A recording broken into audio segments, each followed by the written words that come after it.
اہم خبر آپ کو دیں گے۔ Army chief general Asim Munir کی زیر صدارت 82ویں فارمیشن کمانڈرز کانفرنس مسلح افواج کے افسران اور جوانوں قانون نافذ کرنے والے اداروں کو خراج تحسین پیش کیا گیا۔ لئیک الرحمان ہمارے ساتھ موجود ہیں، ان سے مزید جانیں گے۔ جی like. Army chief general Syed Asim Munir کی زیر صدارت ہونے والی 82ویں فارمیشن کمانڈرز میں فورم نے اس عزم کا اعادہ کیا کہ پاکستان کو غیر مستحکم کرنے کے لیے دشمن قوتوں کے اشارے پر کام کرنے والے تمام دہشت گردوں، ان کے سہولت کاروں اور ان کی حوصلہ افزائی کرنے والے عناصر کے خلاف ریاست مکمل طاقت کے ساتھ نمٹے گی۔ شرکاء کانفرنس کا یہ بھی کہنا تھا کہ بھارت کے غیر قانونی طور پر مقبوضہ جموں کشمیر میں کشمیریوں پر جاری جبر و استبداد پر تشویش کا اظہار اور بھارتی فورسز کی طرف سے انسانی حقوق کی مسلسل خلاف ورزیوں کی مذمت کرتے ہیں۔ ان کی طرف سے اس عزم کا اعادہ کیا گیا کہ پاکستان کشمیریوں کی سیاسی، سفارتی اور اخلاقی حمایت جاری رکھے گا۔ مسئلہ کشمیر کا دائمی حل صرف اقوام متحدہ کی قراردادوں کے مطابق کشمیریوں کو حق خود ارادیت دینے میں ہے۔ فورم کی طرف سے اس عزم کا اظہار کیا گیا کہ پاکستان فلسطینی عوام کی مکمل سیاسی، سفارتی اور اخلاقی حمایت کرتا ہے۔ فورم نے مسئلہ فلسطین پر پاکستان کے اصولی موقف کا اعادہ کیا کہ پاکستان فلسطین کے مسئلے پر دو ریاستی حل، جس کی بنیاد 1967 سے قبل کی سرحدوں پر ہے اور جس کا دارالحکومت القدس شریف ہے، کی مکمل حمایت کرتا ہے۔ فورم نے کہا کہ درپیش چیلنجز کے باوجود گزشتہ کچھ مہینوں میں پاکستان میں اضطراب اور غیر یقینی صورتحال میں کمی، جبکہ امید، اعتماد اور استحکام میں اضافہ نظر آیا ہے۔ فورم نے اس بات کا اعادہ کیا کہ ذاتی مقاصد کے حصول کی خاطر مایوسی پیدا کرنے والے مخصوص عناصر کی کوششوں کو ثابت قدمی اور جاری شدہ مثبت اقدامات کے تسلسل کے ذریعے پاکستانی عوام کی مکمل حمایت کے ساتھ شکست دی جائے گی۔ شرکاء کانفرنس کا یہ کہنا تھا کہ پاک فوج پائیدار استحکام اور سلامتی کے سفر میں قوم کا دفاع اور خدمت جاری رکھے گی۔ غیور پاکستانی عوام پر عزم اور متحد رہیں۔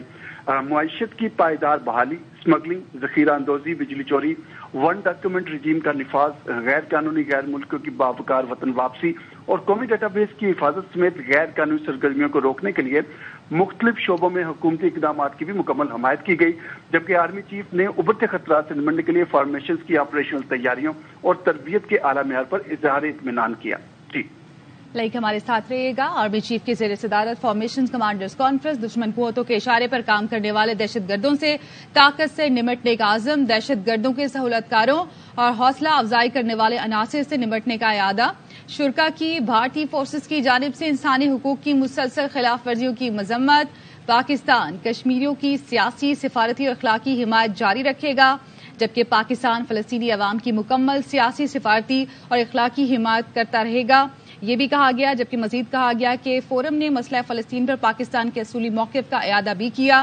آرمی چیف کی زیر صدارت فارمیشن کمانڈرز کانفرنس دشمن قوتوں کے اشارے پر کام کرنے والے دہشت گردوں سے طاقت سے نمٹنے کا عزم، دہشت گردوں کے سہولت کاروں اور حوصلہ افزائی کرنے والے عناصر سے نمٹنے کا اعادہ کیا گیا، شرکاء کی بھارتی فورسز کی جانب سے انسانی حقوق کی مسلسل خلاف ورزیوں کی مذمت، پاکستان کشمیریوں کی سیاسی، سفارتی اور اخلاقی حمایت جاری رکھے گا، پاکستان فلسطینی عوام کی مکمل سیاسی، سفارتی اور اخلاقی حمایت کرتا ہے۔ پاکستان فلسطین کے مسئلے پر دو ریاستی حل کی مکمل حمایت کرتا ہے۔ درپیش چیلنجز کے باوجود چند ماہ میں پاکستان میں اضطراب میں کمی آئی، درپیش چیلنجز کے باوجود چند ماہ میں امید، اعتماد اور استحکام میں اضافہ نظر آیا۔ فورم کے شرکاء کی جانب سے یہ بھی کہا گیا کہ ذاتی مقاصد کے لیے مایوسی پیدا کرنے والے عناصر کی کوششیں ناکام ہوں گی، مثبت اقدامات کے ذریعے پاکستانی عوام مخصوص عناصر کو شکست دیں گے۔ فوج پائیدار استحکام اور سلامتی کے سفر میں قوم کا دفاع اور خدمت جاری رکھے گی۔ غیور پاکستانی عوام پرعزم اور متحد رہیں، شرکاء کی جانب سے یہ عزم کیا گیا۔ شرکاء کا بھارت کے کشمیریوں پر جاری جبر و استبداد پر تشویش کا اظہار، شرکاء کی بھارتی فورسز کی جانب سے انسانی حقوق کی مسلسل خلاف ورزیوں کی مذمت بھی کی گئی۔ Army chief general Asim Munir کی زیر صدارت 82ویں فارمیشن کمانڈرز کانفرنس میں مسلح افواج کے افسران اور جوانوں، قانون نافذ کرنے والے اداروں کو خراج تحسین پیش کیا گیا۔ فورم نے شہریوں سمیت شہداء کی عظیم قربانیوں کو زبردست خراج تحسین پیش کیا۔ دشمن قوتوں کے اشارے پر کام کرنے والے دہشت گردوں سے طاقت سے نمٹنے کا عزم کیا گیا۔